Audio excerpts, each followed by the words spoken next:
Imagine a world where the wilderness echoes with the harmonious howls of wolves, not as adversaries, but as vital partners in our ecosystems. For too long, fear has dictated our relationship with these magnificent creatures. It's time to rewrite that story. Join us on an inspiring journey to explore how humans and wolves can not only coexist, but flourish together, creating a more balanced and beautiful planet for generations to come.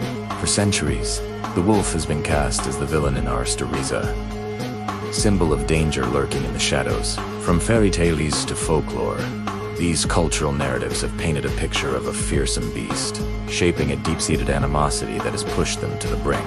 This historical fear led to centuries of persecution, driving wolves from landscapes they had roamed for millennia.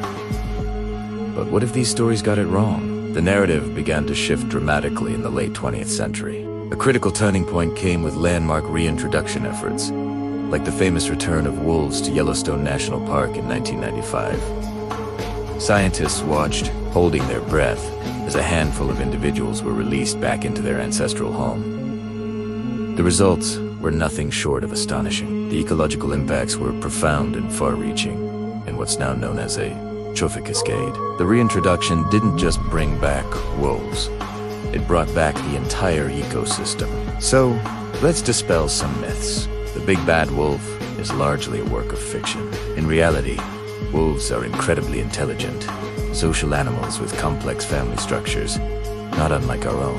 They are naturally shy of humans, and instances of unprovoked aggression are extraordinarily rare. Understanding their true behavior, based on scientific observation rather than fear-fueled fiction, is the first step toward building a new relationship. Of course, the path to harmony isn't without its challenges. The human-wolf divide is real, and it's where much of the conflict resides today. For ranchers and farmers living on the front lines of wolf recovery, the threat of livestock depredation is a legitimate concern. The loss of even one animal can have a significant economic impact, fueling frustration and resentment.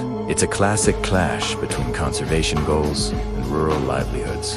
Then there's the competition for resources. In many areas, both human hunters and wolf packs rely on the same populations of deer, elk, and other game animals. This can lead to tension, as hunters perceive wolves as rivals, depleting the herds they depend on for sport and sustenance. Managing these shared resources requires a delicate balance, ensuring that both human traditions and ecological needs are met.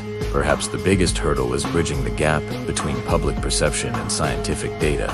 Emotions often run high when it comes to wolves. While scientists present data on population dynamics and ecological benefits, personal anecdotes and ingrained fears can often speak louder. Overcoming this divide requires open dialogue, education, and a willingness to listen to all sides of the story, finding common ground in a shared love for the land. But here's where the story gets exciting. Faced with these challenges, human ingenuity is rising to the occasion. All across the world, communities are developing innovative strategies for coexistence. We're moving beyond the old, lethal methods of control and embracing a new toolkit of non-lethal deterrence. Range riders on horseback patrol grazing lands, their presence alone enough to keep wolves at bay.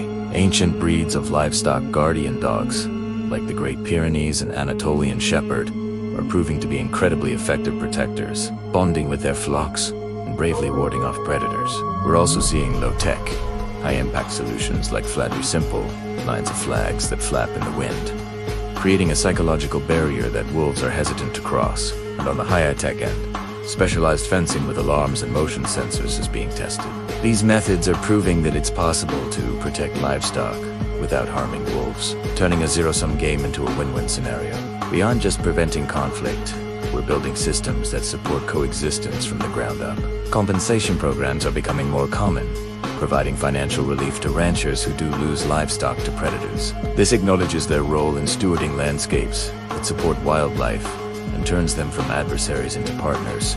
Community-led initiatives are empowering local stakeholders, giving them a voice in how wolf populations are managed in their own backyards. And technology is giving us an unprecedented look into the secret lives of wolves. GPS collars allow researchers to track packs in real time, understanding their movements and behaviors like never before. This data feeds into predictive models that can anticipate where and when wolves are likely to cross paths with livestock, allowing for proactive measures to be taken before conflict ever occurs. It's a game changer. moving us from reactive crisis management to proactive, intelligent. This isn't just about learning to tolerate wolves. It's about actively welcoming them back and recognizing their immense value. The ecological benefits of a healthy wolf population are undeniable. By preying on herbivores like deer and elk, they prevent overgrazing, which allows vegetation along riverbanks to recover. This, in turn, stabilizes the riverbanks, cools the water for fish, and provides habitat for birds and beavers. The return of wolves has a cascading effect, restoring biodiversity and making entire ecosystems more resilient. They are, quite literally, landscape architects.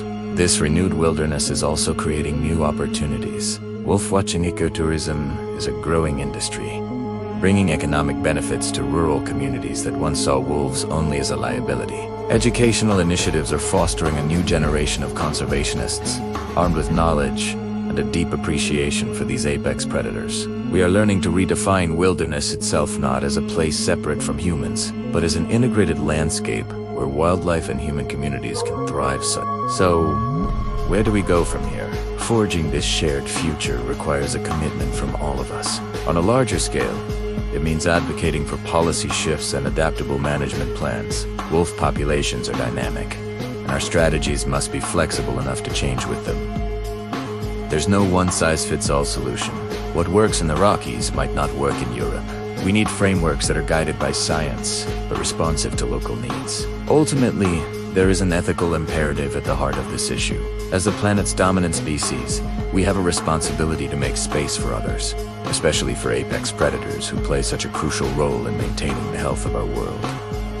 Protecting wolves isn't just about saving a single species. It's about preserving the integrity of the wild places that sustain us all. And you have a role to play. You can support organizations working on the front lines of human-wolf coexistence. You can educate yourself and others, replacing fear with facts.